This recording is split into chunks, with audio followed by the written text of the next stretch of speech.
Bienvenue au domaine de Grosbois à Boissy-Saint-Léger. Ce site exceptionnel de 430 hectares est dédié à l'entraînement des trotteurs et aux soins des chevaux. Je vais rejoindre Christophe Valazic, le régisseur du site. Un des grands attraits de Grosbois, c'est qu'effectivement, nous sommes vraiment tout proche de Vincennes, puisque à vol d'oiseau, on est à moins de 20 km de l'hippodrome phare du trotteur en France, puisqu'à Vincennes, il y a des courses quasiment tous les jours, entre le mois de novembre et la fin février, ce qui permet d'avoir ici, avec 1500 chevaux, un vivier de partants pour l'hippodrome de Vincennes. Nous disposons de 4 pistes, de 40 km d'allées de promenade qui sont entretenues tous les jours. L'entraîneur, à partir du moment où il est ici, peut se concentrer sur son métier. L'entraîneur, par ailleurs, dispose aussi de maréchaux ferrants qui sont installés sur le site ou des maréchaux itinérants qui œuvrent sur le domaine.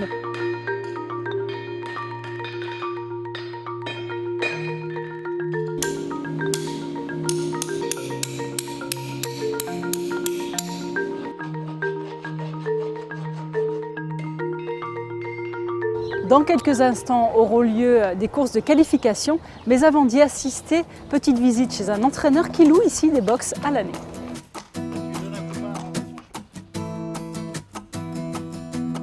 Je suis sédentaire à l'année, ça me permet de pouvoir courir toute l'année sur la région parisienne, mais également pouvoir me déplacer vu les facilités qu'on a avec le TGV et les 2 aéroports à proximité d'ici.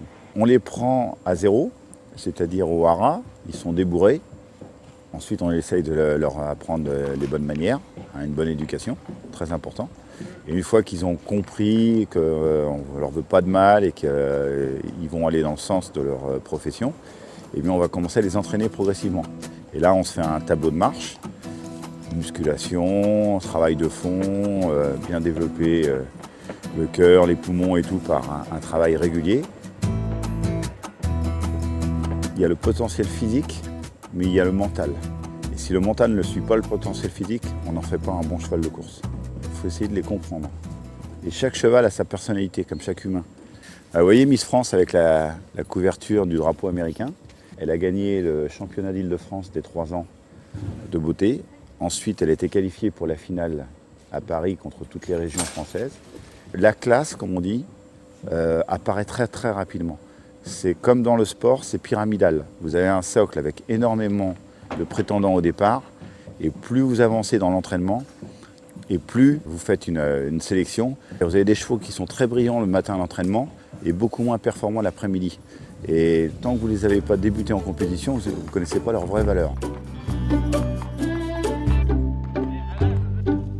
Le domaine de Grosbois accueille également un centre de formation en alternance pour se préparer au métier des courses hippiques. Nous sommes un centre de formation d'apprentis. Donc nous accueillons des jeunes en formation pour des alternances de 3 semaines au CFA, 3 semaines en entreprise. L'établissement de Grosbois est un des 5 établissements de l'école des courses hippiques. Et nous formons donc des futurs professionnels qui vont travailler dans les écuries que vous voyez ici à Grosbois ou en province, dans les régions d'élevage et d'entraînement. Nous avons deux formations encore, le BEP agricole qui va disparaître et puis le bac pro qui va maintenant se faire en 3 ans. Pour pouvoir participer aux grandes compétitions, les chevaux doivent passer une épreuve de qualification, des courses de 2000 mètres chronométrées à laquelle participent des chevaux de 2 à 5 ans. Le premier lot en piste, s'il vous plaît. Le premier lot en piste, départ du premier lot dans 10 minutes. Je répète, départ du premier lot dans 10 minutes. Tous les chevaux passent aujourd'hui par lot de 8 et nous prenons tous les temps de chaque cheval. Donc pour qu'un cheval puisse participer aux compétitions officielles, il doit faire un temps inférieur à 2,42.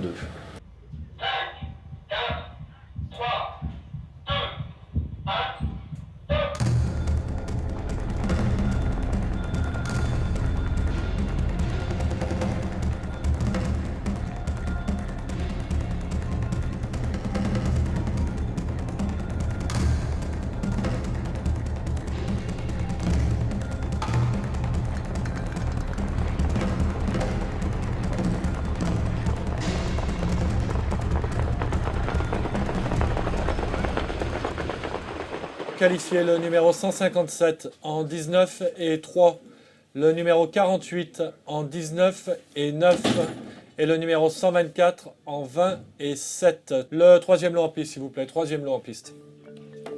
Ici, les entraînements ont lieu le matin, l'après-midi étant dédié aux soins des chevaux. Je vous propose une visite à la clinique vétérinaire du domaine de Grosbois.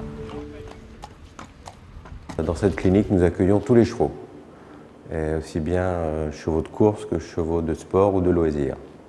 On a à peu près 2000 consultations dans l'année et 500 chirurgies. Alors aujourd'hui, nous allons avoir donc un cheval de sport qui vient en visite pour un éventuel achat du demandeur, qui consistera d'abord à un examen clinique, donc statique. Donc le cheval sera dans cette salle. Il a réagi un peu quand j'ai fléchi le genou. Bon, ça a l'air d'aller, hein. Comme je voudrais l'acheter, savoir si tout va bien quand même, parce que bon, c'est un investissement pour moi. Et il m'a plu. Oui, il me plaît maintenant. Espérons que tout va aller bien. Et ensuite, nous opérerons un examen dynamique, donc à l'extérieur, sur différentes surfaces pour évaluer sa locomotion, et voir s'il n'y a pas de problème particulier en vue de cet achat. Lieu incontournable si vous venez visiter le domaine, le château de Grosbois, mais également le musée du trot.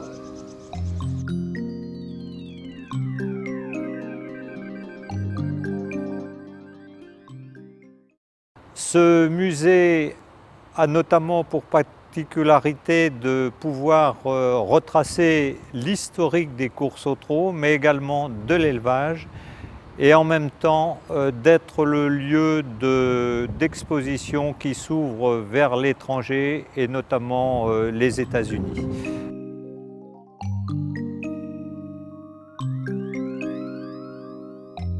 Nous sommes donc tout à fait à même de pouvoir faire goûter les joies du trot, mais également de faire mieux connaître cette discipline qui est une activité essentielle en France et qui est aujourd'hui, sinon la première activité en ce qui concerne le trot mondial, mais tout du moins un paramètre important.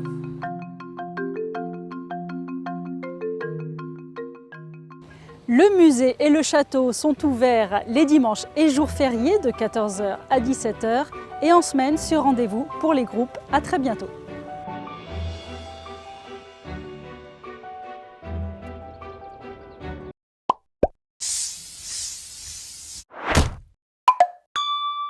Chaque année, dans le Val-de-Marne, 2000 jeunes âgés de 5 jours à 21 ans sont confiés à l'aide sociale à l'enfance suite aux difficultés rencontrées par la famille. En fonction des besoins de chaque enfant et de la durée du placement, la famille d'accueil peut s'avérer un moyen plus adapté que l'accueil collectif pour accompagner ces enfants vers l'autonomie. C'est un métier un peu à part, je dirais, puisque du coup, il ne s'agit pas d'enfants qui vont repartir à 18 h, mais bien de les accueillir sur un temps long, 24 heures sur 24, les accompagner. Mais c'est aussi pour les enfants qui y seront un moyen de pouvoir se poser dans une famille, d'être accompagnés dans la vie quotidienne et donc partager aussi les joies de la famille. C'est un très beau métier et c'est un métier qui relève aussi beaucoup de l'humain. Et je ne pense pas qu'on fait ce métier par hasard. En général, c'est une famille qui restera dans le cœur de l'enfant et du jeune. Suite à un parcours professionnel diversifié, Youssef Belouane est devenu assistant familial. Il reçoit un enfant depuis maintenant 3 ans. Toutes mes belles-sœurs, c'est des assistantes familiales. Et donc, j'ai parlé avec eux. Donc, bon, ils me voyaient tout le temps, je m'amusais avec les enfants et tout. Et ils m'ont dit, on te voit bien dans ce métier. Ma femme, elle m'a soutenu, elle m'a dit, bah, écoute, vas-y, essaye. Et après, bon, donc, quand je suis rentré, je demandais mon agrément auprès du Conseil général de Val-de-Marne. Pour calculer le périmètre. Ça fait 12.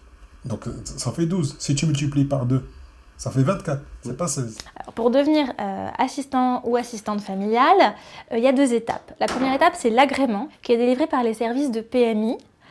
au sein du conseil général de résidence. Donc cette étape d'agrément dure entre 4 et 6 mois, selon les textes légaux.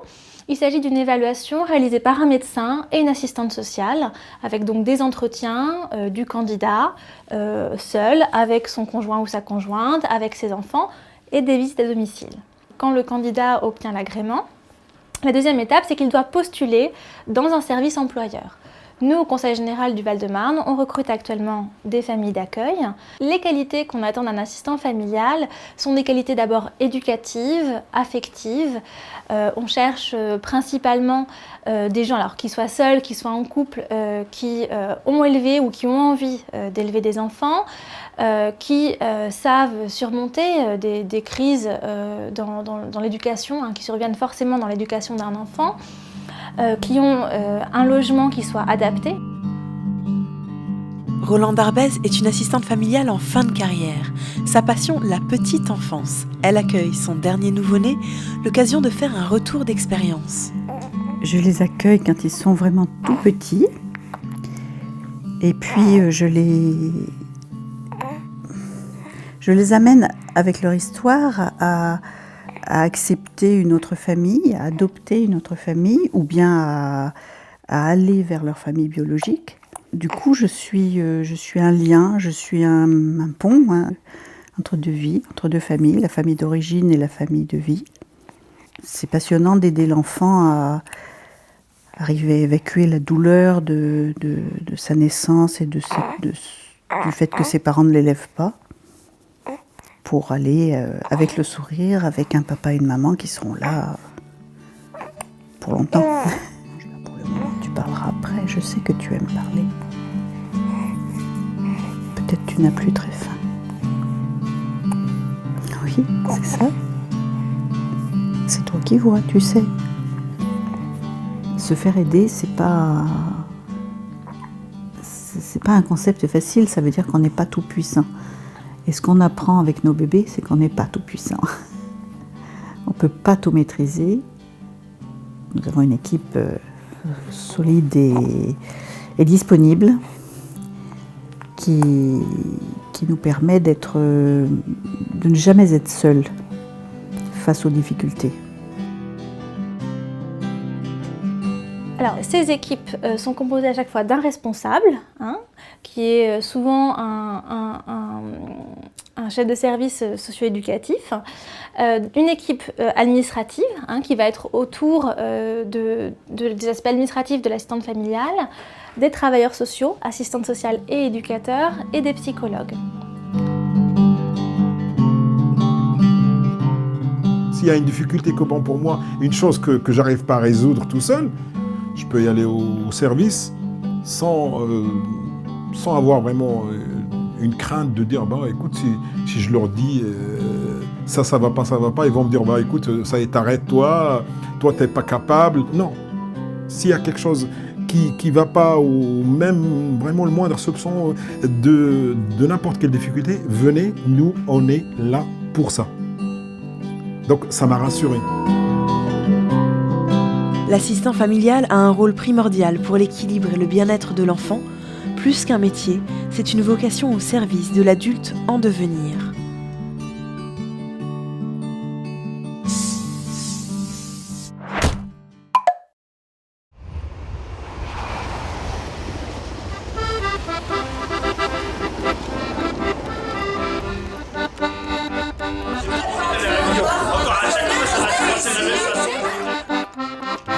Édition de Nous n'irons pas à Avignon, ça va déborder. L'amour. Ça va déborder de la halle. La guerre. Ça va déborder sur la cour. La douleur, la séparation, la trahison. Ça va déborder sur les rails. Dès le 2 juillet, il y en aura pour tous les goûts. Quoi? C'est en Bretagne? Ah oui, c'est en Bretagne. Ah non, mais moi j'y vais pas, si c'est en Bretagne, c'est mort quoi. À l'occasion des 80 ans des congés payés et la grande colo. Alors du coup, on s'est dit on va rester dans le 94. 94, on connaît bien. À l'occasion de la rencontre des 15 réseaux les plus importants de jeunes gens qui se préoccupent de ce que sera le futur Grand Paris. Ah, c'est ça les fêtes, c'est... Bah oui. ça va déménager. On a entendu parler de gare au théâtre. Et je me protège à l'avance parce que... Allez, allez! On ne craint rien ni personne! Allez!